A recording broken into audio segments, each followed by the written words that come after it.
अस्सलाम वालेकुम dear students, मैं हूं रिजवान अहमद। आज ये जो आपके लिए मैं एक ज़बरदस्त स्पेशल लेक्चर लेकर आया हूं हमारे सब्जेक्ट के ऊपर।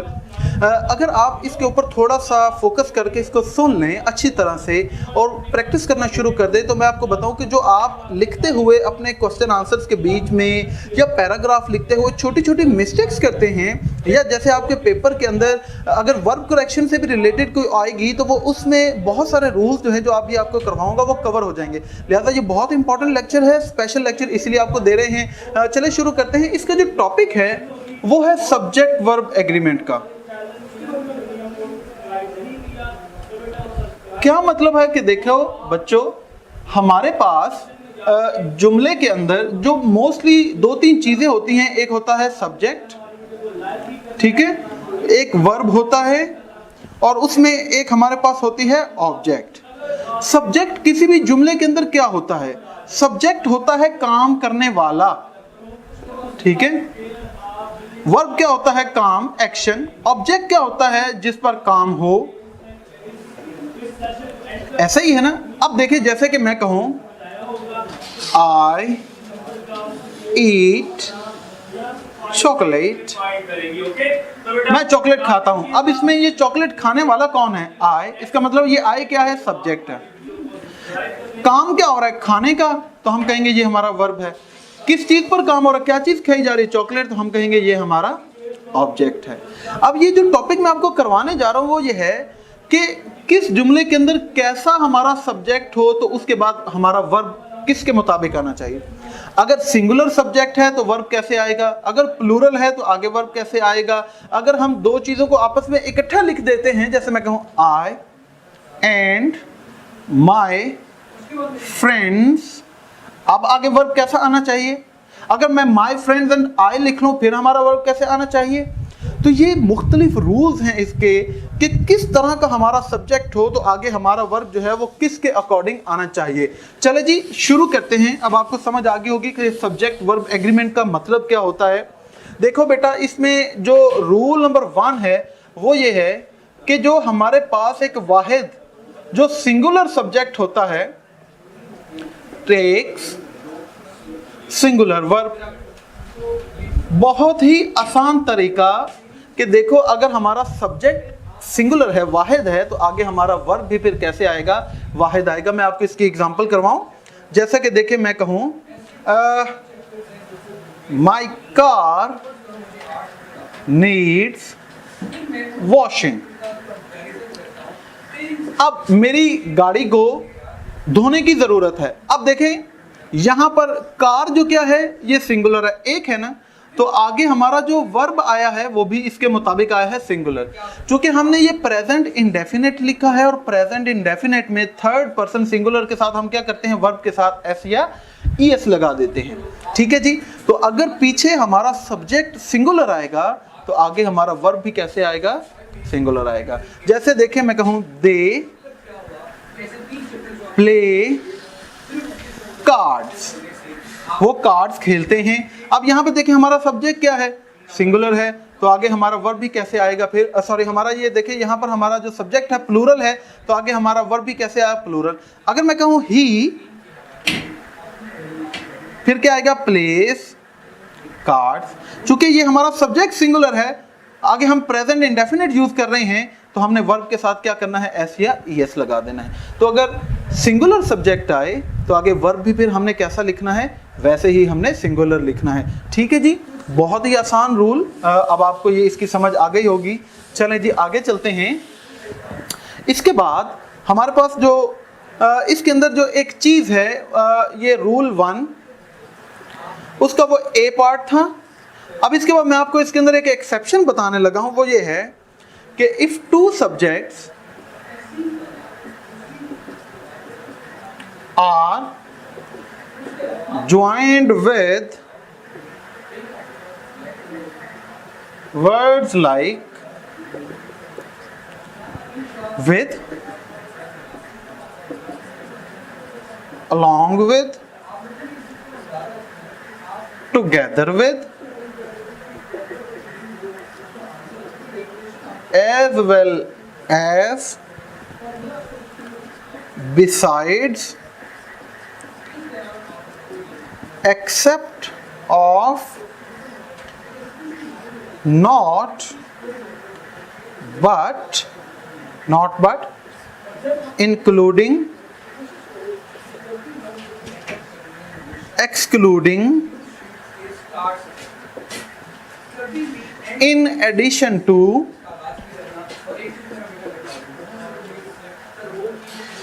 comprising, holding, consisting, having, possessing.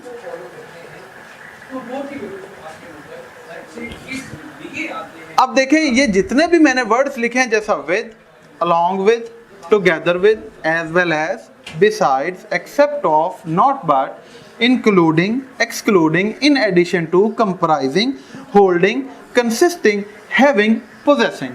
अगर हमने लिखा कि अगर दो सब्जेक्ट्स इस तरह के वर्ड्स के साथ जुड़े हों, then verb will come according to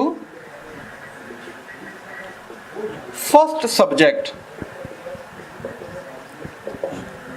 दो सब्जेक्ट्स है ना, अगर दो लफ्ज हम इन तरह के अल्फाज के साथ जोड़ दें, फिर हमारा वर्ब किसके मुताबिक आना चाहिए? जो पहला लफ्ज हम लिखेंगे। अगर पहला लफ्ज सिंगुलर है तो आगे हमारा वर्ब भी सिंगुलर आएगा, अगर पहला लफ्ज हमारा प्लूरल है तो आगे हमारा वर्ब भी प्लूरल आएगा। एग्जाम्पल इसकी आपको मैं करवाता हूं, देखें। मैं कहूं the report as well as the regional customers। अब ये देखें हमने दो चीजें लिखी हैं, एक लिखा है द रिपोर्ट और एक चीज हमने लिखी है रीजनल कस्टमर्स। इसको हमने जोड़ा किसके साथ है? एज वेल एज के साथ। अब देखें ये रिपोर्ट तो सिंगुलर है, रीजनल कस्टमर्स ये प्लूरल है। तो जब इस तरह के वर्ड्स हम लिखें तो जो हमारा पहला सब्जेक्ट होगा आगे हमने अपना वर्ब उसके मुताबिक लगाना है। फॉर एग्जांपल मैं लिखूं the report as well as the regional customers was satisfactory. समझ आ गई? अब हमने यहां पर वाज क्यों लगाया है? क्योंकि पहला हमारा सब्जेक्ट जो है वो सिंगुलर है। आपने दूसरे सब्जेक्ट को नहीं देखना, बल्कि आपने किसको देखना है? जो हमारा पहला सब्जेक्ट होगा।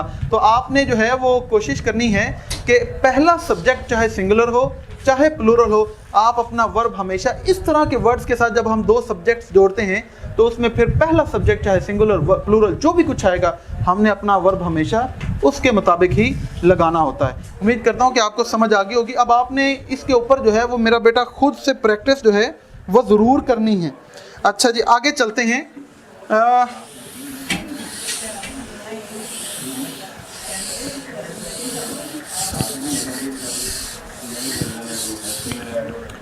इसके बाद आ जाते हैं जी रूल नंबर 1 जो है इसके सी पार्ट के ऊपर। वो ये है कि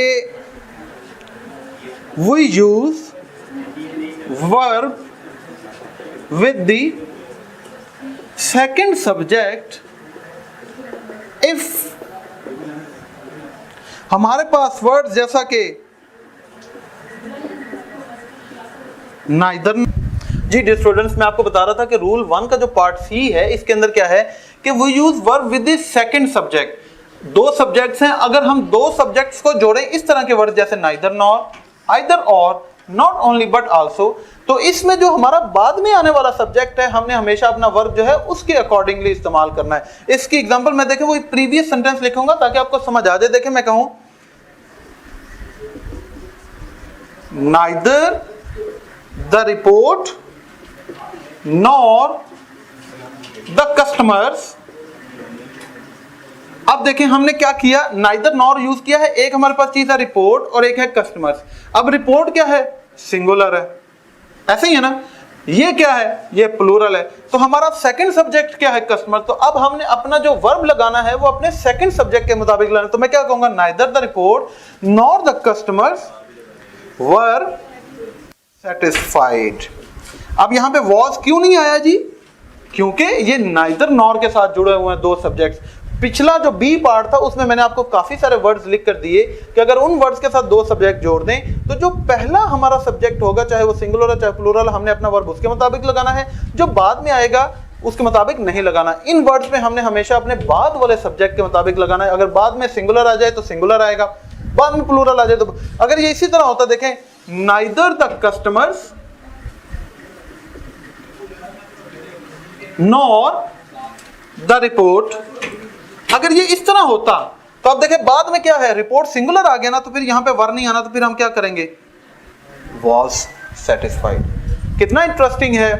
ये चीजें आप पहले हो सकता है आपको कुछ आइडिया हो, लेकिन इसके ऊपर आप जितनी प्रैक्टिस करेंगे उतना ही जो है वो आप इसको ओवरकम कर सकते हैं अपनी प्रॉब्लम्स को। मैंने देखा कि अक्सर बच्चे जो हैं वो इस तरह की मिस्टेक्स करते हैं। अब आपने ये रूल सीख लिया सब्जेक्ट वर्ब एग्रीमेंट का, बहुत ही इंपॉर्टेंट रूल, और उम्मीद करता हूं कि अब आप जो है वो इसके ऊपर कभी भी कोई प्रॉब्लम नहीं करेंगे। ठीक है जी, चले आगे आ जाते हैं हम अपने रूल नंबर 2 की जाने। रूल नंबर 2 हमें क्या कहता है कि टू सिंगुलर सब्जेक्ट्स